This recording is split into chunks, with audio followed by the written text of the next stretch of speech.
امشب در 24 ترامپ میگه گفتگوهای آمریکا با جمهوری اسلامی بسیار خوب بوده. خوشبینی‌های محتاطانه دو طرف در آستانه گفتگوهای فنی مسقط. سفر عراقچی به چین برای گفتگو درباره مذاکرات هسته‌ای. همزمان گاردین میگه ممکنه در نتیجه توافق اورانیوم غنی شده ایران به روسیه منتقل بشه. و پایان دوران رهبری تاریخساز در کلیسای کاتولیک. پاپ فرانسیس در 88 سالگی درگذشت.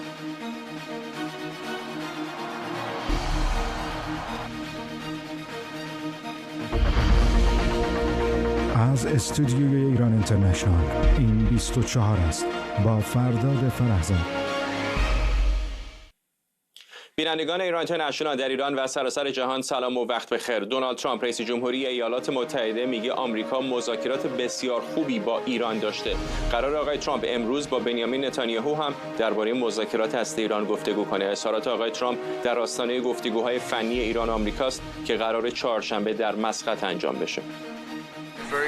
دیدارهای بسیار خوبی درباره ایران هم داشتیم. خواهیم دید که چطور پیش می‌رود. قدم بعدی این است که به کمی زمان نیاز داریم، اما دیدارهای بسیار خوبی درباره ایران داشتیم.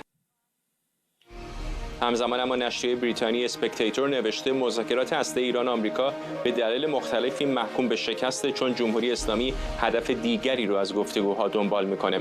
دیمین فیلیپس عضو ارشد اندیشکده بریتانیایی کاپدن در مقاله تحلیلی برای اسپکتیتور این مذاکرات رو تلاشی محکوم به یک ناکامی دیگه برای مهار بزرگترین حامی دولتی تروریسم در جهان خونده. او گفته هدف واقعی جمهوری اسلامی از تن دادن به مذاکره وقتکشی برای بازسازی پدافند هواییشه.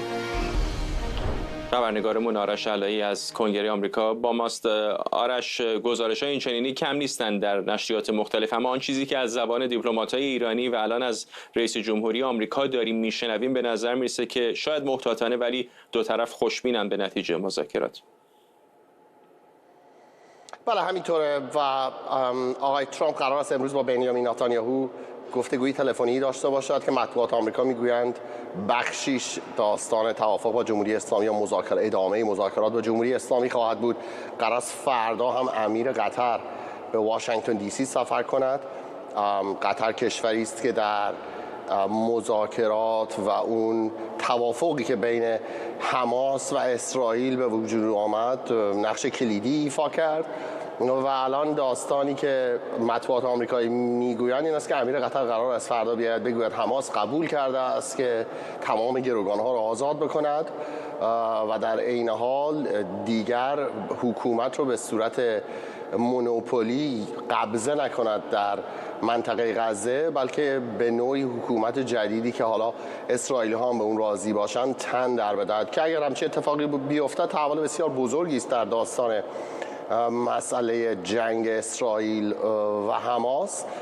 آقای ترامپ مدت هاست که دارد الان در 3 جبهه سعی می کند که صلح بیاورد در دنیا. یکیش داستان اوکراین و روسیه است، یکی داستان اسرائیل و حماس است و دیگری مسئله اتمی جمهوری اسلامی است. الان در طول این چند وقت اخیر مقامات دولت ترامپ هم خیلی کارتاشون نزدیک به سینه‌شون نگه داشتن و دقیقاً ما نمیدونیم که کدوم یکی از اون چیزهایی که مقامات ایرانی میگویند در مورد این مذاکرات دقیقاً همون چیزی است که دولت ترامپ به اونها گفته است. در یک مورد آقای آلن ایر که یکی از افرادی بود که در دولت اوباما در وزارت امور خارجه بود و در واقع مسئول فارسی زبان وزارت خارجه بود، اگر اشتباه نکنم اون موقع سخنگوی فارسی زبان وزارت خارجه بود، به شبکه بلومبرگ گفته است که دلیلی ندارد که بخواهند در واقع اون کشورهایی که در سر میز مذاکره میشینند همون حرفهایی رو به هم دیگه بزنن در سر میز مذاکره که در بیرون به مطبوعات میزنند. و آقای آلنر گفته است که ممکن است در بین اینها تفاوت‌های بسیار عمیقی وجود داشته باشد. با این حال مقام سابق دولت اوباما گفته است تهدید علیه برنامه هسته‌ای اتمی بسیار جدی است برای ایران و دولت ترامپ دارد سعی می‌کند که فعلا از طریق دیپلماسی همون کاری بکند که در واقع قول داده است آقای ترامپ، یعنی آوردن صلح به منطقه خاورمیانه. ممنونم از تو. همکارم آرش علایی در کنگره آمریکا. عباس عراقچی وزیر خارجه ایران سه‌شنبه به چین سفر میکنه تا در آستانه دور سوم مذاکرات هسته‌ای با آمریکا با مقامات پکن دیدار کنه. اسماعیل بقایی سخنگوی وزارت خارجه گفته این سفر از پیش برنامه‌ریزی شده و علاوه بر پیگیری توافقات دوجانبه شامل گفتگو درباره مذاکرات هسته‌ای، چون به گفته او چین به عنوان عضو برجام و کشوری با روابط راهبردی میتونه نقشی سازنده داشته باشه. پیشتر هم نشریه بریتانیای گاردین نوشته بود مذاکرات غیر مستقیم ایران و آمریکا در روم با میانجیگری و عمان پیشرفت چشمگیری داشته و روسیه ممکنه نقشی کلیدی در توافق هسته‌ای جدید از جمله برای ذخیره اورانیوم غنی شده ایران یا میانجیگری در صورت نقض توافق ایجاد کنه. آرام اسامی استاد علوم سیاسی کالج مونتگومری از مریلند و شکریا برادوس پژوهشگر امنیت بین‌الملل و سیاست خارجی از واشنگتن به ما پیوستن. خانم برادوس، به نظر میسه که نقش مسکو خیلی داره پررنگ میشه با پیشرفت مذاکرات. حتی حرف از این الان زده میشه که ممکنه اورانیوم بسیار غنی شده ایران رو به روسیه منتقل بکنن و یا حتی روسیه بخواد نقش میانجی یا داور رو بازی کنه.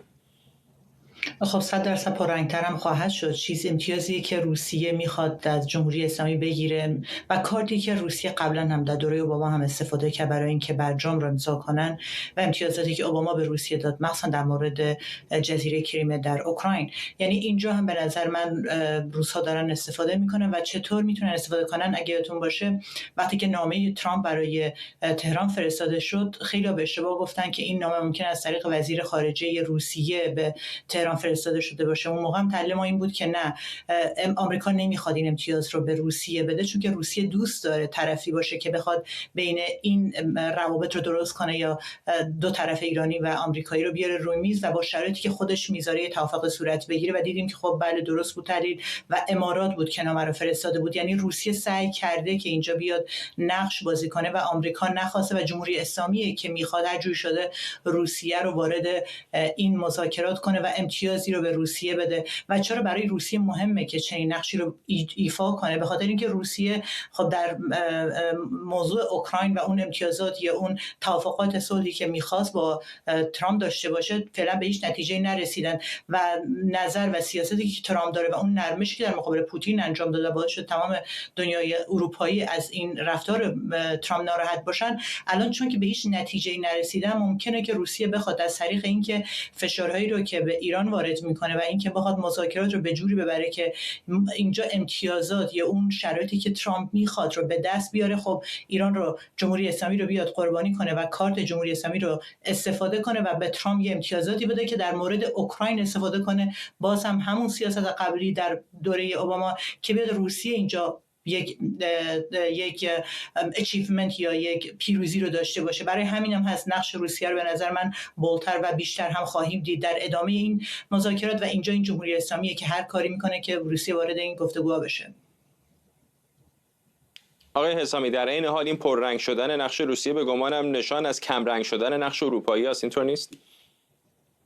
خب جالبه دیگه. ببینید اون سازمان همکاری شانگهای که خودتون میدونید هم روسیه هم چین و ایران جزء این سازمان هستن، یه سازمان همکاری در حقیقت امنیتیه. حالا بریکس که بیشتر جنبه اقتصادی داره ولی مشخصا سازمان شانگهای یک جنبه امنیتی داره و من فکر کنم نقش چین و روسیه به هر حال پررنگ هست و پررنگ بوده.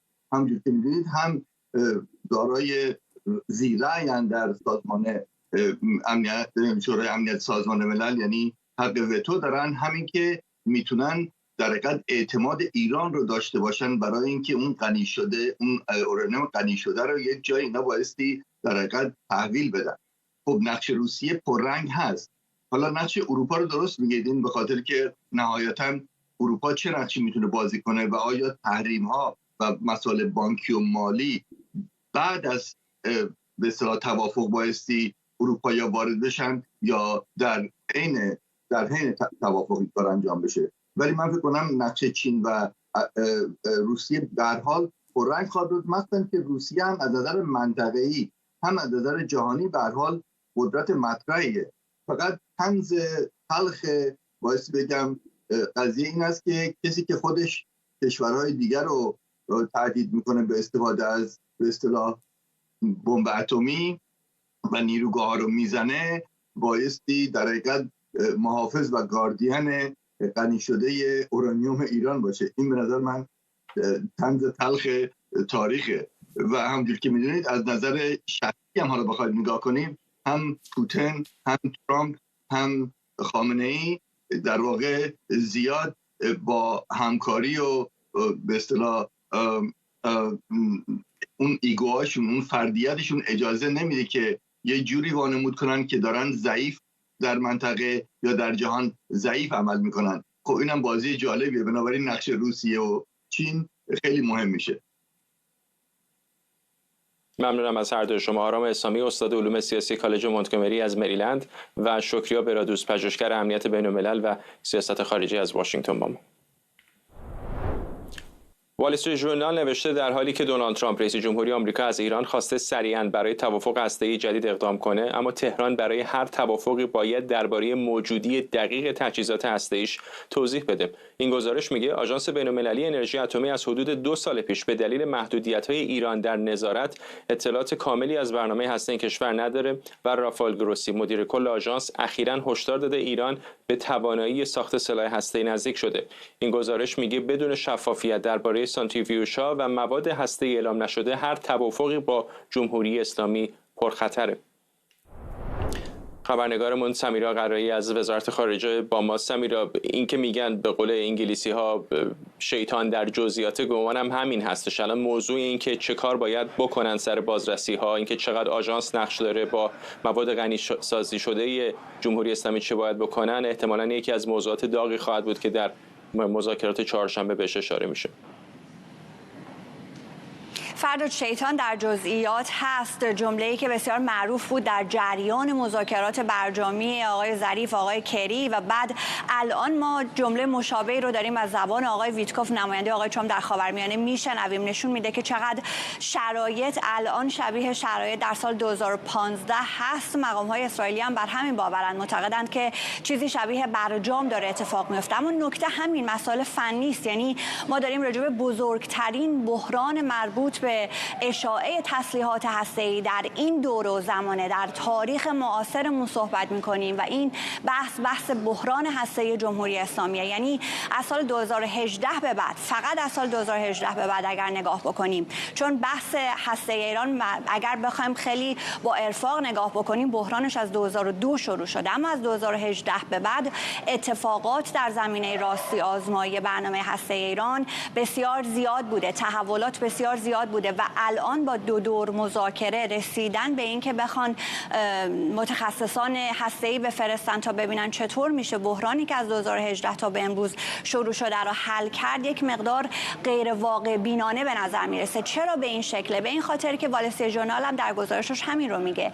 بحث هسته‌ای ایران بجز اون انباشت اورانیوم 60% غنی سازی شده، بحث ساخت و تولید سانتریفیوژ هم هست. جمهوری اسلامی وقتی که برجام منعقد شد پروتکل الحاقی رو اجرایی کرد. از 2003 گفته بود که اجرایش خواهم کرد، مجلس نبرد، تصویب نکرد، اما به موجب برجام قبول کرد سالهای بعد که این رو اجرایی بکنه. پروتکل الحاقی به آژانس اجازه میداد که بازرسان خودش رو حتی در یک بازه زمانی 24 ساعته بفرستند به هر جایی که دوست دارن، نه فقط تأسیسات هسته‌ای، هر جایی که اونها انتخاب میکردند. جمهوری اسلامی این رو قبول کرده بود. اینها اتفاق میافتاد. دوربین‌هایی کار گذاشته شده بود که 24 ساعت از وین حتی قابل رؤیت و قابل راستی آزمایی بود. اینکه قطعات سانتریفیوژ در چه تعدادی داره تولید میشه، جمهوری اسلامی چه تعداد سانتریفیوژ پیشرفته در دست خودش داره، یا اینکه میتونستن نمونه آب و خاک بردارن، میتونستن به اسناد تحقیق و توسعه نگاه بکنند. همه اینها در زیر مجموعه پروتکل الحاقی داشت راستی آزمایی میشد. جمهوری اسلامی اجرای پروتکل الحاقی رو در اسفند 99 متوقف کرد و از اون زمان به بعد حقیقت این است که آژانس بین‌المللی انرژی اتمی چشم و گوش خودش رو از دست داد در داخل ایران و آقای گروسی هم در تمامی این ماه‌ها و سال‌ها داره به همین تاکید میکنه که ما نمیتونیم به شما، به بقیه کشورهای عضو شورای حکام این اطمینان رو بدیم که جمهوری اسلامی در مسیر بمب هسته‌ای قرار نداره. وجود بازرسان آژانس، بحث پروتکل الحاقی، بحث نظارت‌های آژانس بسیار مهمتر هست از خود جامعه اطلاعاتی ایالات متحده شده که در سال 2002 وقتی که ماجرای نتنز افشا شد اونها غافلگیر شدن، یعنی ابعاد نظامی برنامه هسته ایران رو در 2002 ایالات متحده بهش چندان واقف نبود، نه اینکه به کل واقف نباشه، به اون اندازه که افشا شد واقف نبود و در سالهای بعدم این اشرافی که به لحاظ اطلاعاتی دارند همواره پایین‌تر از اشراف آژانس قرار می‌گرفت، به این خاطر خیلی به این دلیل روشن که آژانس دسترسی‌های گسترده‌ای داشت. الان جامعه اطلاعاتی ایالات متحده میگه جمهوری اسلامی این تصمیم رو نداره، ولی ما این رو نمیتونیم از طریق آژانس راستی آزمایی بکنیم و این که در شرایط فعلی داشته‌های هسته جمهوری اسلامی چقدر هست، منهای چند کیلوگرم اورانیوم غنی‌سازی شده، میتونه یک سنگ بزرگ در راه مذاکرات باشه. ممنونم از تو. سمیرا قرایی در وزارت خارجه آمریکا. هارتز به نقل از یک مقام اسرائیلی و 2 منبع مطلع نوشته که با وجود مخالفت ترامپ با حمله به تأسیسات اتمی ایران، اسرائیل احتمال چنین حمله‌ای رو رد نکرده و مقامات این کشور بر این باورند که میتوان حمله محدودی به ایران انجام داد که به حمایت کمتری از سوی آمریکا نیاز داره. بر اساس گزارش هارتز، اسرائیل در ماه‌های گذشته مجموعی از گزینه‌ها رو برای حمله به تأسیسات هسته ایران به دولت دونالد ترامپ پیشنهاد داده که شامل ترکیبی از حملات هوایی و عملیات کاماندویی. این گزارش میگه اسرائیل برنامه‌ریزی برای حمله به ایران رو داشته، اما بعد از مخالفت ترامپ این طرح متوقف شده. هارتز میگه این رویکرد خطرناکه و هشدار داده شده که هر گونه حمله میتونه به جنگی تمام عیار منجر بشه. امید معماریان، روزنامه‌نگار و تحلیلگر سیاسی از دیترویت به ما پیوسته. آقای معماریان، اینکه طرح‌هایی وجود داشته که شک چندانی درش وجود نداره، اینکه نگرانی‌های اسرائیلی‌ها دارن هم همینطور، اما واقعا اگر آمریکایی‌ها بخوان توافق بکنن چقدر ممکنه که اسرائیلی‌ها بخوان با یک حمله به ایران اونها رو غافلگیر کنن؟ به نظر من احتمالش بسیار زیاد هست، چون توجه بکنیم که از منظر اسرائیل درست هستش که اسرائیل متحد نزدیک ایالات متحده هستش و در خصوص مثلا مواردی مثل حمله نظامی اینها با ایالات متحده قطعا همکاری خواهد کرد، در جریانشون خواهند گذاشت. ولی مسئله این است که برای اسرائیل مسئله ایران متفاوت است با آمریکا. اونها میگن که برای آمریکا یک مسئله امنیت بین‌الملل هستش و اونها به هر حال ممکنه که حساسیت کمتری داشته باشند. مسئله ایران برای اسرائیل مسئله خیلی خطرناکتری هست، جدیتری هست. میگن ما در این منطقه با هم زندگی می‌کنیم، نگرانی‌هایی که ما داریم شبیه نیست با نگرانی‌هایی که در واقع ایالات متحده داره. چقدر فکر میکنید که اگر واقعا اسرائیل چنین حمله‌ای بکنه آقای ترامپ ممکنه روابطش با نتانیاهو کاملا متحول بشه؟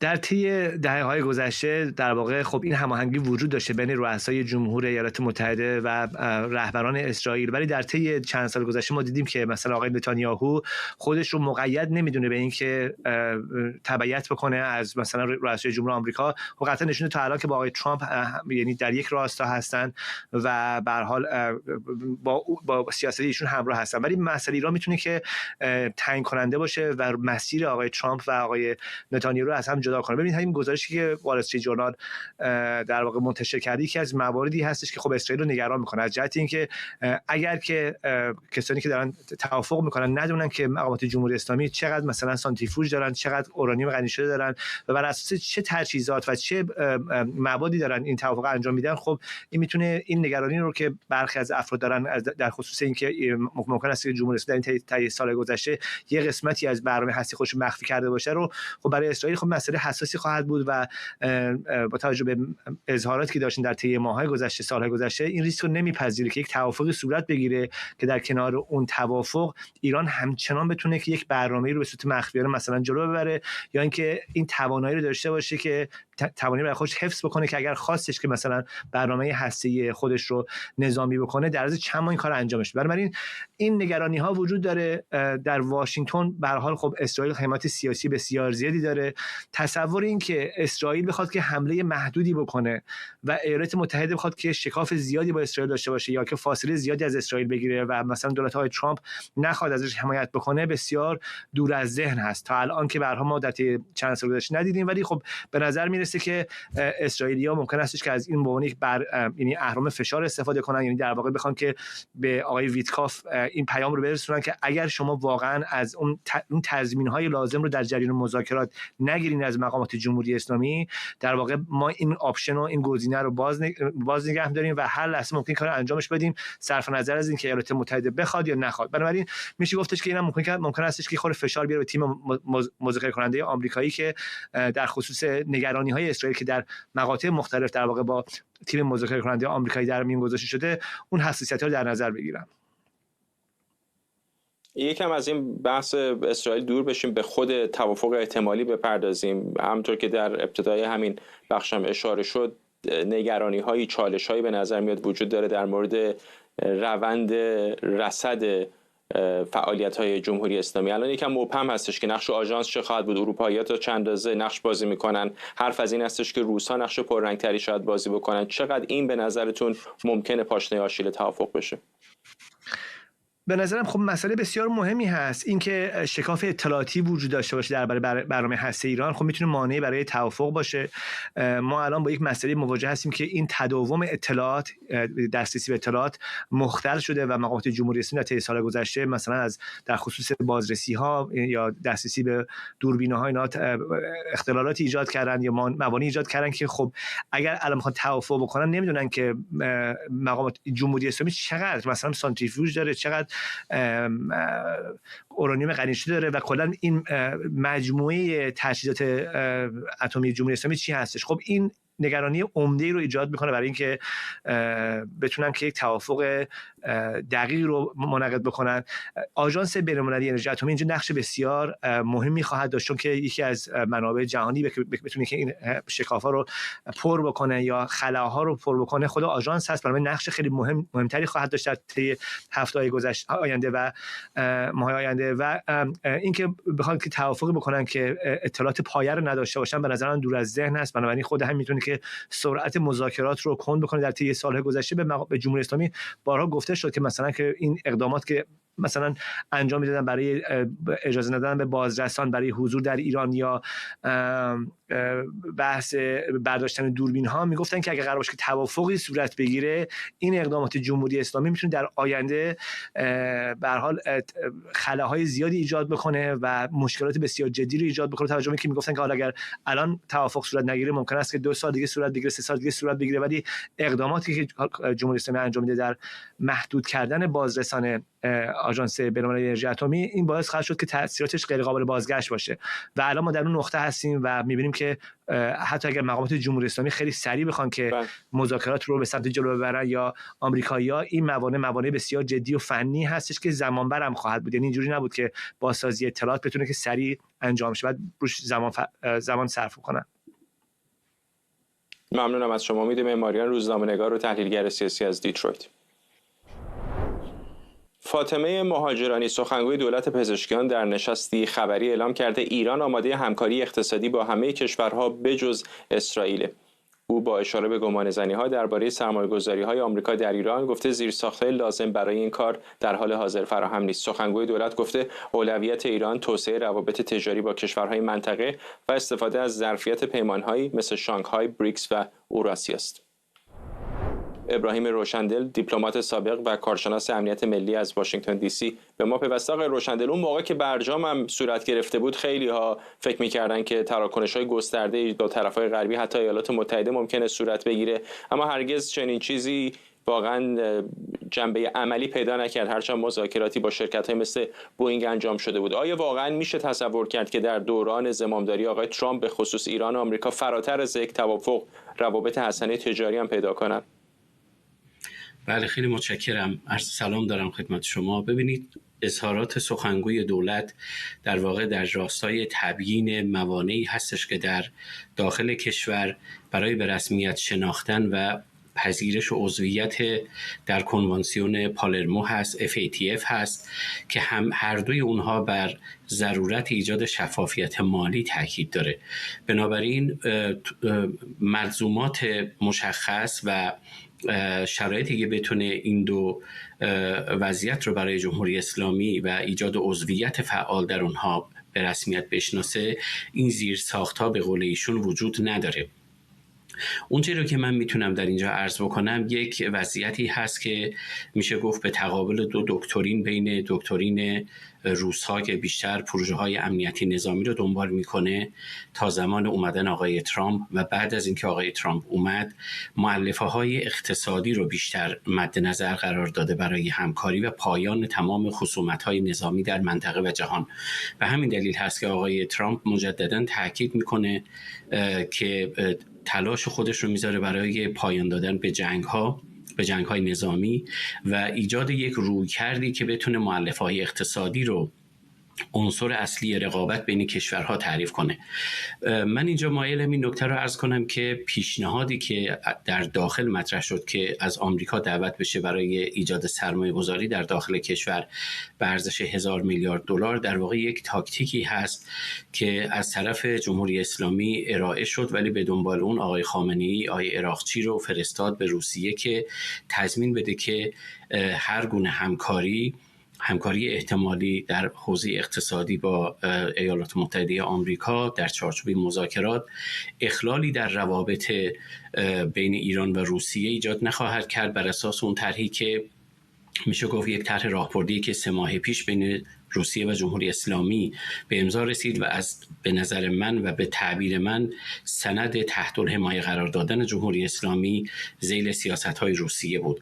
و همین دلیل میتونم اینو عرض کنم که یک دوگانگی در داخل کشور بعد از این پیشنهاد مالی برای سرمایه‌گذاری آمریکا در داخل کشور ایجاد شده. بخش‌هایی که تقریباً حوزه‌های اقتصادی رو در اختیار دارن تلاش میکنن که آقای خامنه‌ای رو سوق بدن به این سمت، ولی با توجه به اون نکته‌ای که سخنگوی دولت هم مطرح کرده این زیرساخت‌ها وجود نداره و تا زمانی که جمهوری اسلامی کنوانسیون پالرمو و FATF رو قبول نکنه، البته پالرمو تصویب شده در سال 1196 با 132 رأی موافق، 80 رأی مخالف و 10 رأی ممتنع، ولی در مجمع تشخیص مصلحت نظام به دلیل مخالفت شورای نگهبان معطل مونده. من فکر میکنم این دو بسیار بسیار حائز اهمیت هستن که باعث میشه جمهوری اسلامی نتونه ظرفیت‌های لازم برای پذیرش سرمایه‌گذاری خارجی رو ایجاد بکنه.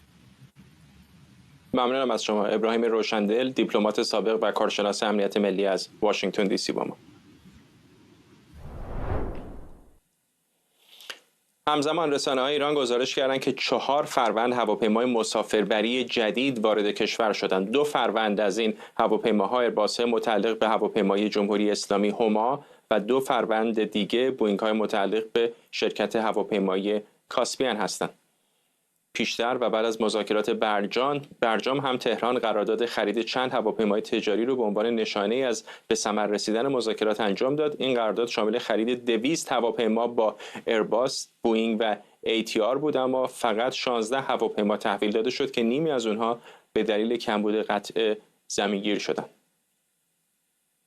علیرضا نامور حقیقی، تحلیلگر سیاسی از تورنتو به ما پیوسته. آقای نامور حقیقی، الان که دو طرف محتاطانه ابراز خوشبینی میکنن در مورد یک توافق، خیلی از نگاه‌ها هم متوجه شده که چقدر ممکنه فضای اقتصادی رو باز بکنه.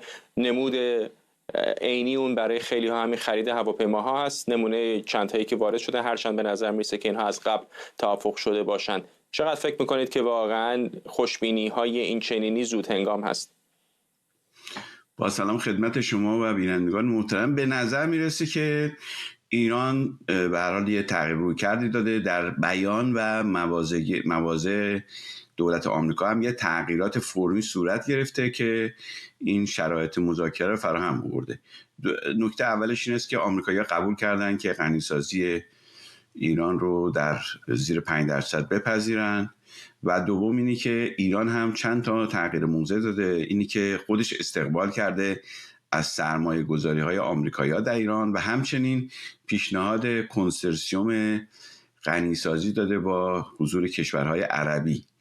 و خب علاوه بر این نباید فراموش کرد که با توجه به شرایط بین‌المللی دولت ترامپ طبیعتاً میتونه موضوع رو با هزینه‌های کمتر و معقولتری حل و فصل کنه و توان و توجه خودش رو بذاره روی اولویتی که در مقابله با جنگ تجاری یا جنگ امنیتی با چین داره. حالا این بستگی داره که بازیگران منطقه‌ای که مخالفن یا تندروهایی که در دو کشورن نتونن کاری بکنن، ولی در مجموع به نظر میرسه اراده دو طرف بر مبنای توافقه. و اگه صحبت آقای گروسی هم توجه کنی که شاهد مذاکرات بوده، میگه که اگر اراده برای توافق نبود میتونست مذاکرات با شکست منجر بشه.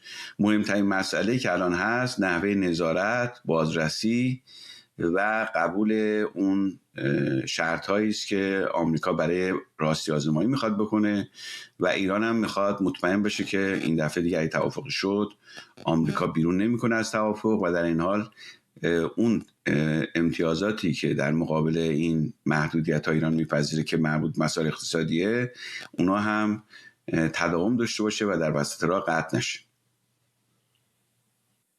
در عین اعلام خوشبینی‌های محتاطانه هم از طرف ایرانی هم حالا از طرف آقای ترامپ، اما گزارش‌هایی داریم میشنویم این ور آن ور، حالا بیشتر از نشریات کم و بیش دست راستی ولی از نشریات دیگر هم هست که این خوشبینی‌ها ممکنه واقعا راه به جایی نبره و مذاکرات محکوم به شکسته. آیا فکر نمی‌کنید هنوز جزئیات زیادی وجود داره که الزاماً به این معنا نیستش که دو طرف به توافق خواهند رسید؟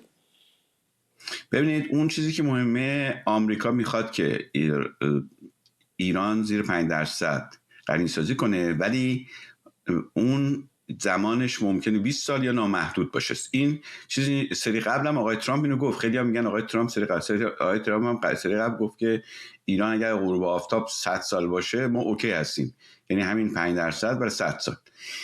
الان محل دعوا همینجاست. حالا روز چهارشنبه که گروه‌های فنی با هم مذاکره میکنن و ایران خواسته که آژانس هم حضور داشته باشه، مسئله اینه که این راستی آزمایی و این محدودیت‌ها رو چجوری ایران میپذیره، چطوری اورانیوم رو منتقل میکنه، سانتریفیوژاش چطوری باز میکنه و در ازاش چه گام‌های آمریکا برمی‌داره. این مهمترین مشکل قضیه است. حالا ممکنه مواردی که ممکنه مسئله پیدا بشه، ممکنه آمریکا اصرار کنه که بازرسان آمریکایی توی این نظارت ها باشن وقت ایران نپذیره، یا ایران ممکنه مثلا محدودیت طولانی مدت برای غنیسازی 367 رو نپذیره، یا ممکنه ایران اصلا مکانیزم ماشه نخواد بیاد توی توافق جدید، در حالی که آمریکا مایل حتما یه مکانیزمی باشه برای اینکه اگر ایران زد زیر توافق بتونه مجازات‌های سنگینی داشته باشه و ایران نخواد این کارو بکنه.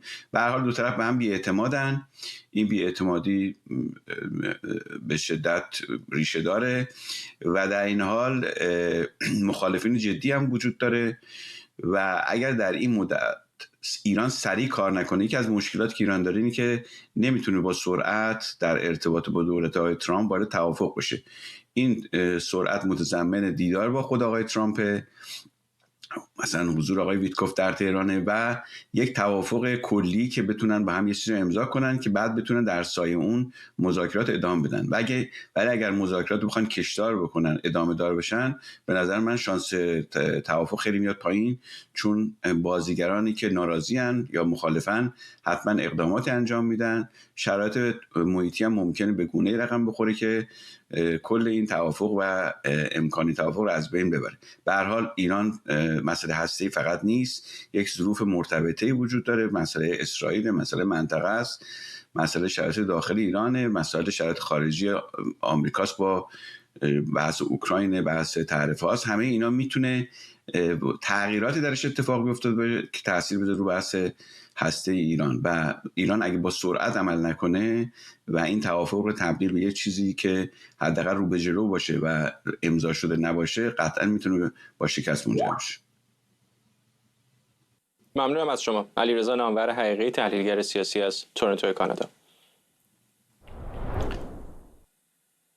پاپ فرانسیس رهبر کاتولیکای جهان ساعتی پیش و همزمان با عید پاک در 88 سالگی درگذشت. واتیکان اعلام کرده پاپ فرانسیس روزهای پایانی عمرش رو به خدمت به کلیسا گذرون و در مراسم عید پاک شرکت کرد. پاپ پیش از درگذشتش دیداری کوتاه با جی دی ونس، معاون رئیس جمهوری آمریکا هم داشت. حالا با درگذشت او دوره‌ای از عزاداری عمومی آغاز شده. پاپ فرانسیس با بعضی اصلاحات جسورانه و دیدگاه‌های پیشرو تاریخ ساز شد. او اولین پاپ از قاره آمریکا و اولین پاپ غیر اروپایی بود که بعد از بیش از 1000 سال انتخاب میشد. دوران رهبری پاپ فرانسیس با تاکید بر عدالت اجتماعی، حمایت از فقرا و محیط زیست گره خورده. دیدگاه‌های او درباره پذیرش مهاجران، افراد طلاق گرفته و جامعه LGBTQ+ او را به چهره مترقی تبدیل کرد. او با یک ریه زندگی میکرد و عاشق تانگو و فوتبال بود. سهراب احمری، سردبیر آمریکایی نشریه آنهرد از نیویورک با ماست. آقای احمری، ممنونم که دعوت ما رو پذیرفتید. چه هست میراث پاپ فرانسیس به نظر شما؟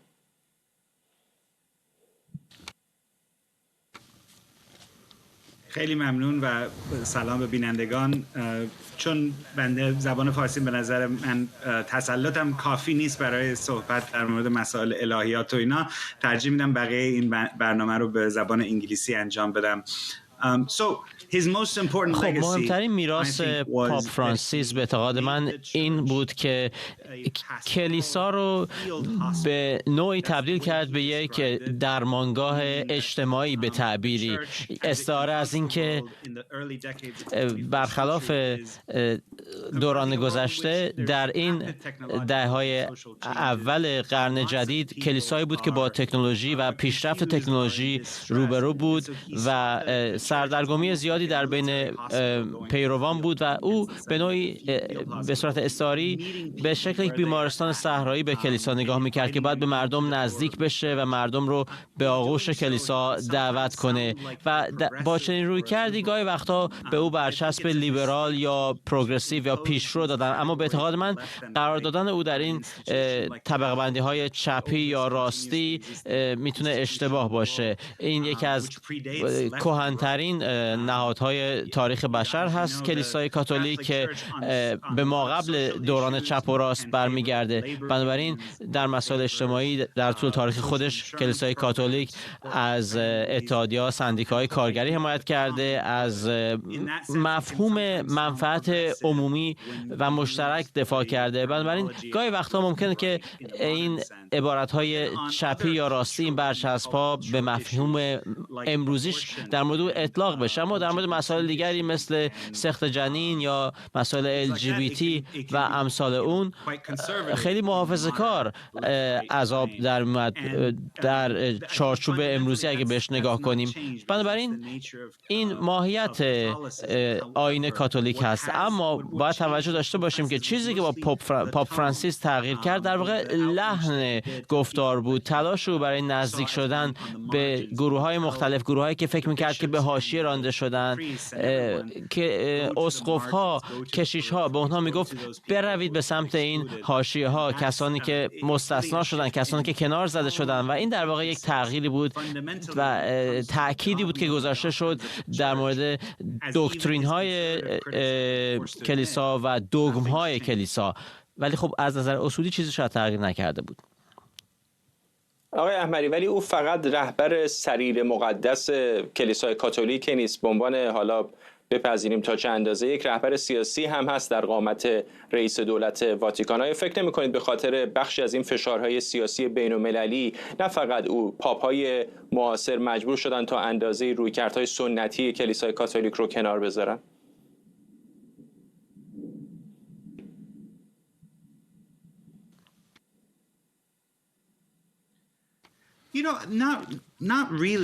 خب واقعا نه، فکر میکنم اگر به آیین کاتولیک نگاه کنیم، چیزی که اجازه بهش داده میشه اینه که دکترین کلیسا متحول بشه، رشد کنه، اما عوضش نکنیم. منظور من اینه که در واقع شالوده ها و مبنای ایمان یک بار برای همیشه عیسی مسیح او رو به منصه ظهور رسونده و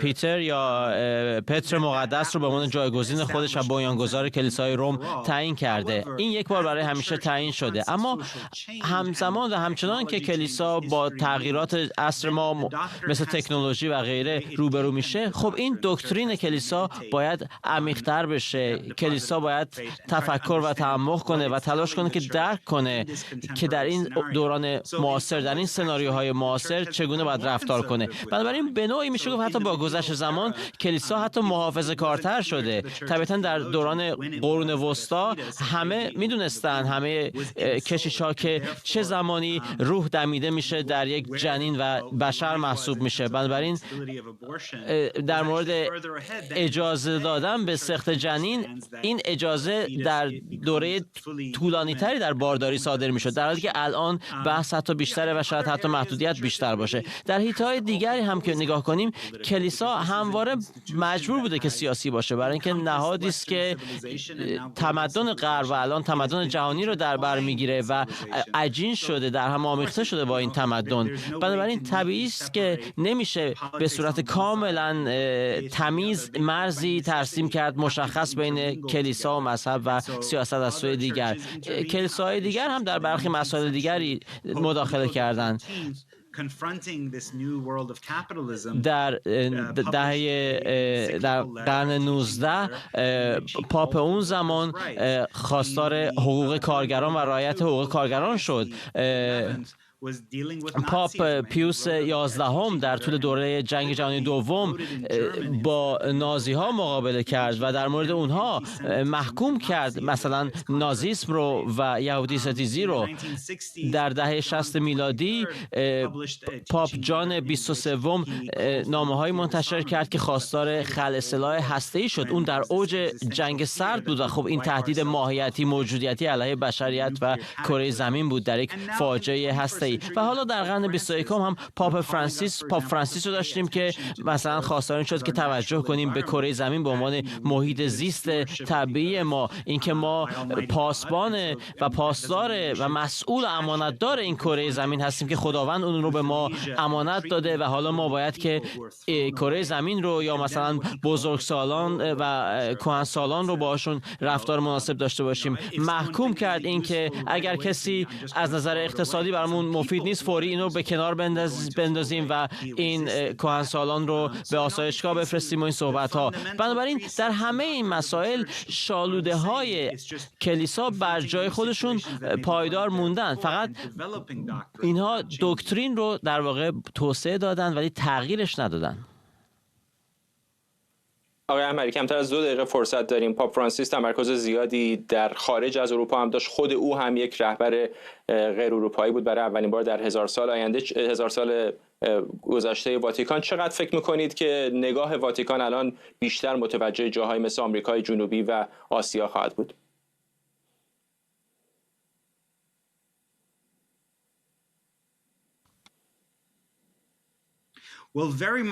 بسیار چنین هست، برای اینکه اروپا رو دیگر نمیتونیم که گرانیگاه مذهب کاتولیک در نظر بگیریم، برای اینکه که در جایی مثل آفریقا، در جنوب آسیا، در بخش‌های از آسیای شرقی شمار عظیمی از پیروان آیین کاتولیک رو داریم. بنابراین پدر مقدس پاپ فرانسیس هم تلاش کرد که این واقعیت جدید رو به رسمیت بشناسه. شمار زیادی از کاردینال‌ها و اسقف‌ها رو از خارج از اروپا منصوب کرد و خب بسیاری از اونها از جنوب کره زمین می اومدن. خود او از آمریکای جنوبی بود، از کشورهای در حال توسعه اینها رو منصوب کرد و خب این تصویر کلیسا رو به واقع تغییر خواهد داد و خب تعاملش با جهان هم متفاوت خواهد بود، برای اینکه این واقعیت رو باید در نظر بگیریم که اروپا الان دیگر کانون این آیین نیست. بسیاری از اروپایی‌ها باورمند به آیین کاتولیک نیستند، اعتقاد ندارن و در خارج از اروپا است که کاتولیسیسم تبدیل شده به یک مذهب جهانی.